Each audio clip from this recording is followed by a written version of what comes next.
আজকে আমরা আপনাদেরকে 6টা আলাদা আলাদা গল্প শোনাবো। প্রত্যেকটা গল্পের সাথে অন্য গল্পের কোনো মিল নেই, কিন্তু প্রত্যেকটা গল্প দেখতে খুব সাধারণ মনে হলেও গল্পগুলোর শেষটা আপনাকে রীতিমতো চমকে দেবে। প্রথম গল্পের নাম পাস্তার নাক। গল্পটা শুরু হয় একটা প্লেন জার্নি দিয়ে। প্লেনের ভিতরে একটা মেয়ে তার লাগেজ রাখার চেষ্টা করছিল, তখন পেছন থেকে আরেক যাত্রী এসে তাকে তার লাগেজ রাখতে সাহায্য করে। এরপর প্লেন চলতে শুরু করলে তারা তাদের মধ্যে কথা বলতে থাকে। কথার এক পর্যায়ে মেয়েটা নিজেকে একজন মডেল আর ওই লোক নিজেকে মিউজিক ক্রিটিক হিসেবে পরিচয় দেয়। এই কথা শুনে মেয়েটা বলে, আমার এক্স বয়ফ্রেন্ডও একজন মিউজিশিয়ান ছিল, কিন্তু তার বাজে আচরণের কারণে আমি তাকে ছেড়ে এসেছি। মেয়েটা তার এক্স বয়ফ্রেন্ডের নাম জানায় গ্যাব্রিয়েল পাস্তার নাক। নামটা শোনার সাথে সাথে লোকটা বেশ অবাক হয়ে গিয়ে বলে, কয়েক বছর আগে এই নামের একজনের মিউজিক সে রিভিউ করেছিল। ছেলেটার গানগুলো এতটাই বাজে ছিল যে সে তার গান রিভিউ করার পাশাপাশি তাকে খুব অপমান করেছিল। এই কথা শুনে মেয়েটার সেই সময়ের কথা মনে পড়ে যায়। ওই সময়টাতে তাদের দুজনের রিলেশন ছিল। ওই দিন অমন বাজে রিভিউর পরে পাস্তার নাক অনেক কেঁদেছিল। ঠিক তখনই তাদের সামনের সিটে বসা মহিলা তাদের কথা থামিয়ে জানায়, অনেক বছর আগে এই পাস্তার নাক নামের একটা ছেলেকে সে পড়াতো। তার দীর্ঘ শিক্ষকতার জীবনে ওই ছেলের মতো মানসিক ভাবে অসুস্থ এমন স্টুডেন্ট কখনোই সে দেখেনি। ওই টিচারের কথা শুনে সেখানে থাকা আরেকজন যাত্রী বলে ওঠে, পাস্তার নাক তার ক্লাসমেট ছিল।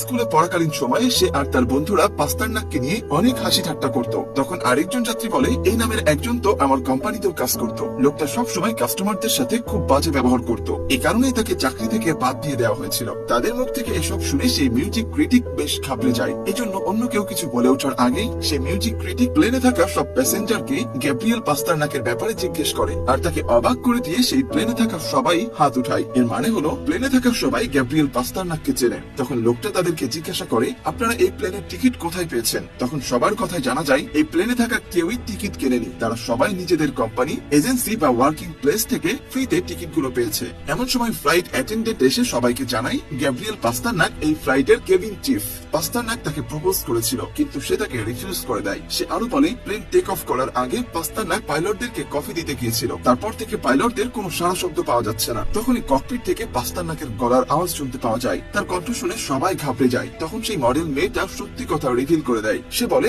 আমি আসলে পাস্তার নাকের সাথে চিটিং করেছিলাম। আমার আসলে তার বেস্ট ফ্রেন্ডের সাথে রিলেশন ছিল, আর তার বেস্ট ফ্রেন্ডের জন্যই আমি তাকে ছেড়ে দিয়েছিলাম। তখনই সে দেখতে পাই ওই ছেলেটা মানে পাস্তার নাকের বেস্ট ফ্রেন্ডও ওই ফ্লাইটে আছে। ঠিক সেই সময় এক প্যাসেঞ্জার সিট থেকে উঠে গিয়ে ককপিটের সামনে গিয়ে নক করে। আসলে এই লোকটা পাস্তার নাকের সাইকিয়াট্রিস্ট ছিল, কিন্তু সেই তার স্টেশনের ফিস বাড়িয়ে দেওয়ার কারণে পাস্তার নাক তার কাছে আসা ছেড়ে দিয়েছিল। লোকটা ককপিটের সামনে গিয়ে তাকে বলতে থাকে, তোমার জীবনের সব ভুলগুলোর জন্য তোমার বাবা মা দায়ী, তারা তোমাকে কখনো ইমোশনালি সাপোর্ট করেনি। এরপর দেখা যায় প্লেনটা হঠাৎ করে নিচের দিকে নামতে শুরু করে। তখন আমরা নিচে একটা বাগানে একটা বৃদ্ধ কাপলকে দেখতে পাই। তারা আসলে পাস্তার নাকের বাবা মা। তারা হঠাৎ করে অনেক জোরে প্লেনের শব্দ শুনতে পায়। পেছনে ঘুরতে তারা সেই প্লেনটাকে দেখতে পায়, আর কয়েক সেকেন্ডের মধ্যে তাদের প্লেনটা তাদের উপরে ক্রাশ করে। আর এখানেই আমাদের পাস্তার নাকের গল্পটা শেষ হয়ে যায়। আমাদের দ্বিতীয় গল্পের নাম দ্য র্যাটস। গল্পের শুরুতে আমরা একটা রেস্টুরেন্ট দেখতে পাই। কিছুক্ষণ পর সেখানে একজন কাস্টমার আসে। রেস্টুরেন্টের ওয়েট্রেস লোকটাকে দেখে খুব অবাক হয়ে যায়। তাকে দেখে মনে হয় এই লোকটাকে সে অনেক আগে থেকেই চেনে। সে তাকে বসতে বলে রেস্টুরেন্টের কিচেনে গিয়ে কাঁদতে থাকে। তখন সেখানকার কুক তাকে জিজ্ঞাসা করে,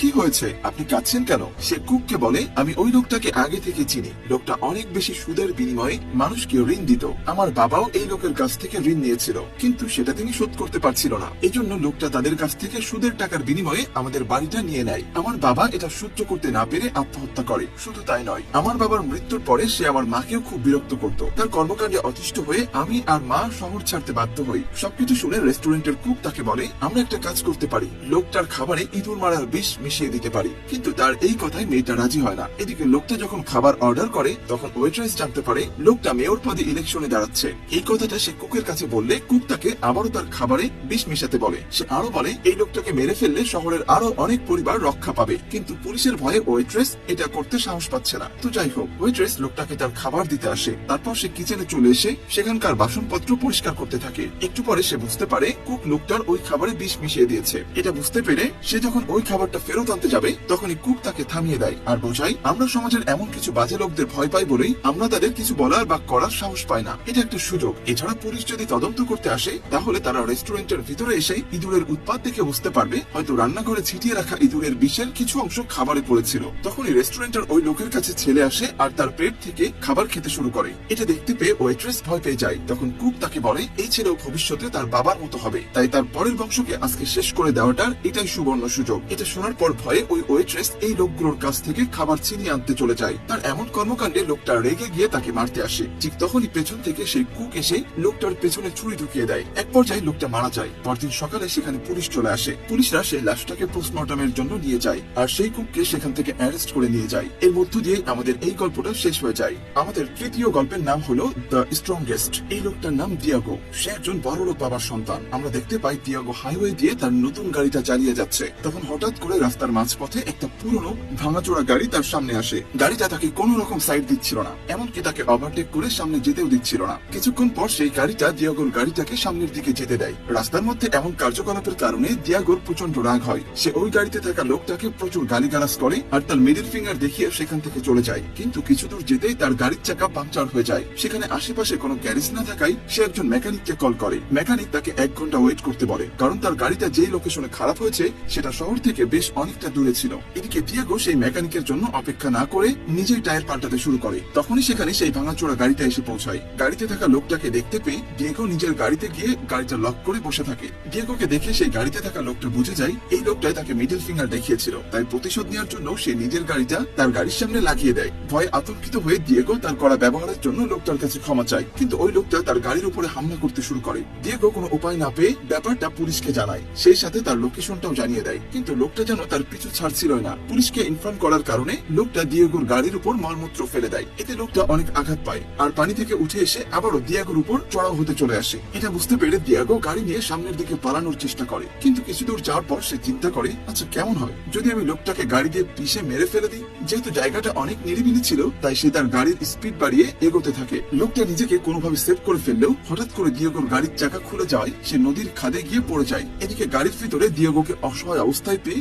লোকটা তাকে মারতে শুরু করে, এমনকি গাড়ির সিট বেল্ট বেঁধে দিয়ে তার গলায় ফাঁস পর্যন্ত লাগিয়ে দেয়। কিন্তু তাতেও লোকটার মন যেন শান্ত হচ্ছিল না, তাই সে নিজের শার্টের বোতাম ছিঁড়ে সেটাতে আগুন ধরিয়ে গাড়ির ট্যাঙ্কে লাগিয়ে দেয়। এই কাজটা করার পর যখন সে বের হয়ে আসতে চায় তখন দিয়াগো লোকটার পা ধরে টান দিয়ে তাকে গাড়ির ভিতরে নেয়। এদিকে সেখানে পুলিশের গাড়ি আসতেই নিচে তাদের গাড়িটা ব্লাস্ট করে। এরপর পুলিশ আর ফায়ার সার্ভিসের লোকজন এসে পুরো পরিস্থিতিটা নিয়ন্ত্রণ করে। তারপর পুলিশ এই গাড়িটার কাছে গেলে দেখতে পায় তারা দুজনেই আগুনে পুড়ে মারা গেছে। কিন্তু তাদের দুজনের পজিশন দেখে পুলিশ মনে করে হয়তো তারা দুজন প্রেমিক প্রেমিকা ছিল যারা একে অপরকে নিজেদের থেকে অনেক বেশি ভালোবাসতো। এদের সঙ্গে আমাদের তৃতীয় গল্পটা শেষ হয়ে যায়। চতুর্থ গল্পের নাম লিটল বম্ব। গল্পের শুরুতেই আমরা একটা বেসমেন্ট দেখতে পাই যেখানে সাইমন নামের একজন বোমা লাগাচ্ছিল। ভয় পাওয়ার কিছু নেই, সাইমন কোনো টেরোরিস্ট নয়, সে একটা কোম্পানি ডিমোলিশন এক্সপার্ট হিসেবে কাজ করে। মানে সে বোমা লাগিয়ে পুরো বিল্ডিংটা ভেঙে ফেলার কাজ করে। তো যাই হোক, সাইমনের মেয়ের আজকে জন্মদিন, তাই সে একটা কেকের দোকানের সামনে নিজের গাড়িটা পার্ক করে কেক আনতে যায়। কেক নেওয়া হলে সে বাইরে বের হয়ে এসে দেখে তার গাড়িটা সেখানে নেই। আসলে তার গাড়িটা বেআইনি পার্কিং এর জন্য জব্দ করা হয়েছে। এটা দেখে সাইমন টোয়িং অফিসে যায় তার গাড়িটা সারানোর জন্য। সেখানে গিয়ে সে দায়িত্বরত অফিসারকে জানায় তার গাড়িটা ভুলবশত এখানে আনা হয়েছে, কারণ সে যেখানে গাড়িটা পার্ক করেছিল সেখানে কোনো নো পার্কিং বোর্ডও ছিল না। অনেকক্ষণ তর্কের পরও সেই অফিসার তার কথা না মেনে তাকে জরিমানা দিতে বলে, আর জরিমানা যদি না দেয় তাহলে সে তার গাড়ি পাবে না, এটাও তাকে জানিয়ে দেয়। এই কথা শুনে সাইমনের প্রচন্ড রাগ হয়ে যায়, কিন্তু গাড়িটা নেওয়ার জন্য তাকে বাধ্য হয়ে জরিমানা দিতে হয়। এরপর সে তার গাড়িটা নিয়ে বাসার উদ্দেশ্যে বেরিয়ে পড়ে, কিন্তু রাস্তায় সে ট্রাফিক জ্যামে আটকা পড়ে যায়। এই জন্য তার বাসায় পৌঁছাতে পৌঁছাতে অনেক লেট হয়ে যায়। বাসায় যাওয়ার পর সে বুঝতে পারে ততক্ষণ তার মেয়ের বার্থডে পার্টি শেষ হয়ে গিয়েছে। সে দেখতে পায় ততক্ষণে অধিকাংশ গেস্ট চলে গিয়েছে। তখন সে তার ওয়াইফকে গাড়ির ব্যাপারটা বোঝানোর চেষ্টা করলে তার ওয়াইফ উল্টো তাকে দায়িত্ব জ্ঞানহীন বলে দোষারোপ করতে শুরু করে। গ্যাঞ্জামের এক পর্যায়ে তার ওয়াইফ তার কাছে ডিভোর্স চায়। এদিকে রাগে সাইমনের মাথা ফেটে যাওয়ার মতো অবস্থা। সে পরের দিন সকালবেলা যায় ডিএমভি অর্থাৎ ডিপার্টমেন্ট অফ মোটর ভেহিকলস এ অভিযোগ দায়ের করতে, কিন্তু এখানেও তার কথায় কেউ পাত্তা দেয় না। উল্টো দায়িত্বরত কর্মকর্তা তাকেই দোষারোপ করতে থাকে। এবার সে আর নিজেকে কন্ট্রোল করতে পারে না। সে ওই অফিসে ভাঙচুর করতে শুরু করে, আর এই কাজের জন্য তাকে শেষ পর্যন্ত জেলে যেতে হয়। তারপর তার এক ঘনিষ্ঠ বন্ধু তাকে জেল থেকে ছাড়িয়ে নেয়। তার বন্ধু তাকে বলে তোমার এই সব কর্মকাণ্ড সব নিউজ পেপারে ছাপা হয়েছে, এজন্য তোমাকে কোম্পানির দুর্নাম ঠেকাতে চাকরি থেকে বাদ দিয়ে দেওয়া হয়েছে। অন্যদিকে তার ওয়াইফও তার সাথে সংসার করতে চায় না, আর তার কারণ হলো একে তো সে দায়িত্ব জ্ঞানহীন, তার উপর তার চাকরি নেই, আর তাছাড়া যতদিন যাচ্ছে তার ব্যবহার তত খারাপ হয়ে যাচ্ছে। এই সব কিছুতে সাইমনের রাগ যেন আরো বাড়তেই থাকে। এজন্য সে একটা প্ল্যান করে। একদিন সে তার নিজের গাড়ি ইচ্ছা করে নো পার্কিং এরিয়াতে দাঁড় করায়, আর এই জন্য যথারীতি তার গাড়িটা আবারও জব্দ করা হয়। কিন্তু যখনই তার গাড়িটা টোয়িং পার্কিং এরিয়াতে রাখা হয় তখনই তার গাড়িতে হঠাৎ করে বিশাল একটা বিস্ফোরণ হয়। তবে এই বিস্ফোরণে কেউ আহত হয় না। এই কর্মকাণ্ডের জন্য তাকে আবারও গ্রেফতার করা হয়। এই পুরো বিষয়টা সোশ্যাল মিডিয়াতে ভাইরাল হয়ে যায়। সেখানে বলা হয় সে কিভাবে দুর্নীতিগ্রস্ত সিস্টেমের বিরুদ্ধে নিজের অ্যাকশন নিয়েছে।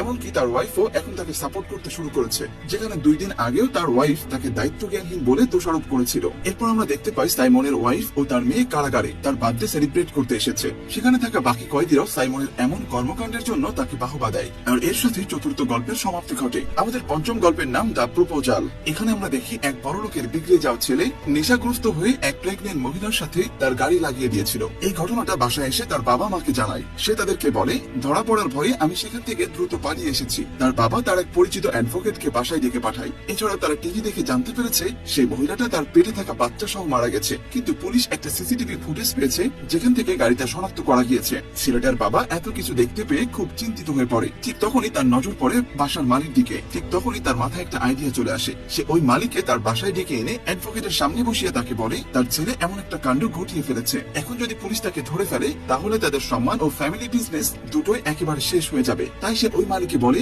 সে যেন এই সমস্ত দোষ নিজের ঘাড়ে নিয়ে নেয়। বিনিময়ে তাকে দেয়া হবে বিশাল অঙ্কের টাকা। এত টাকার কথা শুনে গরিব অসহায় মালিক তার প্রস্তাবে রাজি হয়ে যায়। এরপর সেই অ্যাডভোকেট তাকে গাড়িটার বিভিন্ন জায়গায় নিজের আঙ্গুলের ছাপ দিতে বলে। সেই সাথে গাড়িতে বসে মদ খেতে বলে যেন পুলিশ পুরোপুরি ভাবে তাকেই সন্দেহ করে। এরপর সেই সাথে একজন পুলিশ অফিসার আসে ইনভেস্টিগেশন করার জন্য। মালি পুলিশকে ভয় ভয় নিজের স্বীকারোক্তি দেয়, কিন্তু তার কথা শুনে ওই পুলিশ অফিসারের কিছুটা সন্দেহ হয়। সেই অফিসার মালিকে গাড়ির ভিতর বসিয়ে চেক করে বুঝতে পারে সে এই ঘটনাটা ঘটাতে পারে না। কারণ হলো মালির হাইটের সাথে গাড়ির কোনো কিছু মিল নেই। তখন সেই অ্যাডভোকেট পুলিশকেও টাকার অফার করে। এতে পুলিশ অফিসার রাজিও হয়ে যায়, কিন্তু তখন অ্যাডভোকেট নিজের অংশের টাকা চেয়ে বসে। এইসব দর কষাকষির কথা মালি পাশের রুম থেকে শুনে ফেলে। তাই সে নিজের অংশের টাকার সাথে একটা ফ্ল্যাটও দাবি করে, কারণ দিন শেষে তো তাকে জেলে যেতে হচ্ছে। এত টাকা দিতে পারবে না দেখে ছেলেটার বাবা এই সব কিছু বন্ধ করে দিয়ে নিজের ছেলেকে অপরাধ স্বীকার করে দিতে বলে। এদিকে টাকাগুলো হাতছাড়া হয়ে যাচ্ছে দেখে তারা তিনজনেই আগে যে টাকা দিতে চেয়েছিল তাতে রাজি হয়ে যায়। কিন্তু সেই ছেলের বাবা এখন সেই টাকাটাও দিতে রাজি হয় না। উল্টো সেই পুলিশ অফিসার অ্যাডভোকেট আর মালিকেই ফাঁসানোর চেষ্টা করে। তারপর পুলিশ অফিসার ওই মালিকে অপরাধী সাজিয়ে ওই বাসা থেকে বের করে। কিন্তু তখনই সেই মৃত মহিলাটার হাজবেন্ড এসে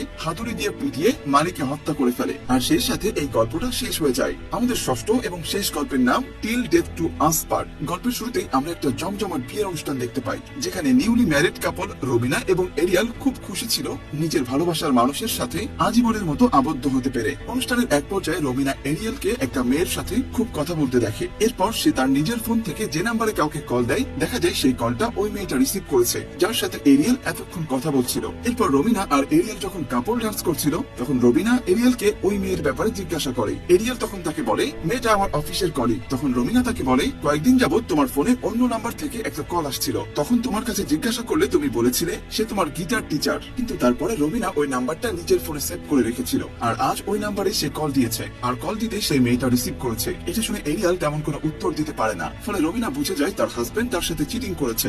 দুঃখে কষ্টে জর্জরিত হয়ে সে হোটেলের ছাদে যায় সুইসাইড করার জন্য। কিন্তু তখনই পেছন থেকে ওই হোটেলের এক কুক এসে তাকে আত্মহত্যা করা থেকে বাঁচায়, আর তাকে অনেক রকম মোটিভেশন দিতে শুরু করে। মোটিভেশনে মোটিভেটেড হয়ে রবিনা মাথা থেকে আত্মহত্যার চিন্তা ছেড়ে ফেলে আর ওই কুকের সাথে ফিজিক্যালি ইন্টিমেট হয়। ঠিক তখনই এরিয়াল ছাদে এসে তাদেরকে ওই অবস্থায় দেখে ফেলে। এরিয়াল কিছু বলে উঠবে, ঠিক তখনই রবিনা তাকে উল্টো ঝাড়ি মেরে কথা বলতে শুরু করে। রবিনা তাকে বলে তাকে যেই পুরুষ ভালোবাসা দেবে সে তার সাথে বেড শেয়ার করবে, আর এই জন্য যদি এরিয়াল তাকে ডিভোর্স দিয়ে দিতে চায় তাহলে সে তার সব সম্পত্তি নিয়ে নেবে, কারণ তারা এখন লিগালি ম্যারিড। এখন শুধুমাত্র মৃত্যুই তাদেরকে আলাদা করতে পারবে। এসব কথা বলার পরে সে আবারও গিয়ে প্রোগ্রামে অ্যাটেন্ড করে, আর সেখানে গিয়ে সে সবার সাথে ডান্স করতে শুরু করে। সে ওই মেয়েকেও নিজের সাথে নাচাতে থাকে, যার জন্য এত সব কাণ্ড ঘটেছে। রবিনা রাগে ওই মেয়েকে নাচার সময় একটা বিশাল কাচের গ্লাসের সাথে ধাক্কা দেয়। এতে করে মেয়েটা পুরো শরীর রক্তে লাল হয়ে যায়। সব দেখে এরিয়াল ও তার মা রবিনাকে বোঝানোর অনেক চেষ্টা করে, কিন্তু রবিনা তাদের কথার কোনো পাত্তা না দিয়ে উল্টো সবার সামনে তাদেরকে অপমান করতে শুরু করে। এটা সহ্য করতে না পেরে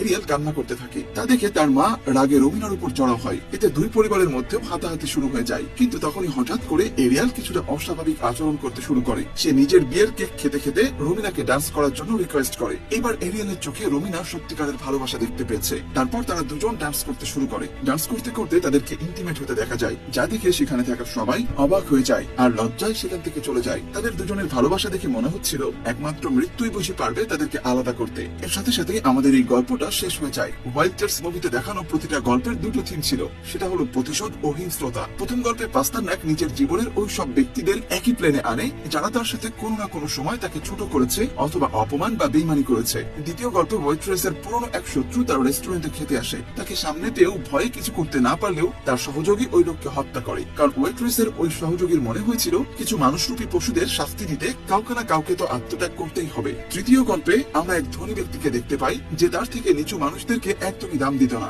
রাস্তায় এসে এমন এক মানুষের মুখোমুখি হয় যে লোকটা তাকে ছেড়ে কথা বলতে রাজি নয়। ফলে তাদের মধ্যে শুরু হয় হিংস্র এক মানসিক যুদ্ধ, যার ফলাফল স্বরূপ তাদের দুজনকে জীবন দিতে হয়। চতুর্থ গল্পে আমরা সাইমনকে দেখি যে সরকারের দুর্নীতিগ্রস্ত সিস্টেমটাকে জনগণের সামনে তুলে ধরতে নিজে কারাগারে গিয়েছে। প্রথমে ভদ্রভাবে অভিযোগ দায়ের করার চেষ্টা করলেও সে বিফল হয়। তাই সবকিছু সমাধান সে করেছে একটা বোম ব্লাস্টের মধ্য দিয়ে। একটা বোমা পুরো সরকারি সিস্টেমকে নাড়িয়ে দিতে সক্ষম হয়েছিল। পঞ্চম গল্পে আমরা এমন এক বাবাকে দেখি যে সন্তানকে রক্ষা করতে নিজের সর্বস্ব দিয়ে দিতে রাজি ছিল, কিন্তু যখন তার আশপাশের মানুষগুলো তার বিপদের সুযোগ নিয়ে লোভী হয়ে ওঠে তখন তিনি তাদেরকে কোনো রকম টাকা দিতে রাজি হয় না, কারণ এইভাবে টাকা দিতে থাকলে সে একেবারে কাঙ্গাল হয়ে যাবে। That's why the proposal was closed. শেষ গল্পটা ছিল এক নিউলি ম্যারিড কাপলকে নিয়ে, যারা শুধুমাত্র শপথ নেয়নি যে নিজের মৃত্যু পর্যন্ত একসাথে থাকবে, তারা সেটার প্রমাণ দিয়ে গেছে। দুজনই দুজনকে চিট করেছে, আবার দুজনে এক হয়ে যায়। প্রত্যেকটা গল্পের মেইন ক্যারেক্টাররা নিজেরা নিজেদের সাথে ঘটা ঘটনাগুলোর জন্য প্রতিশোধ নিতে চেয়েছিল, আর সেই প্রতিশোধ নেওয়ার মাধ্যম হিসেবে তারা বেছে নিয়েছিল হিংস্রতা বা ভায়োলেন্স।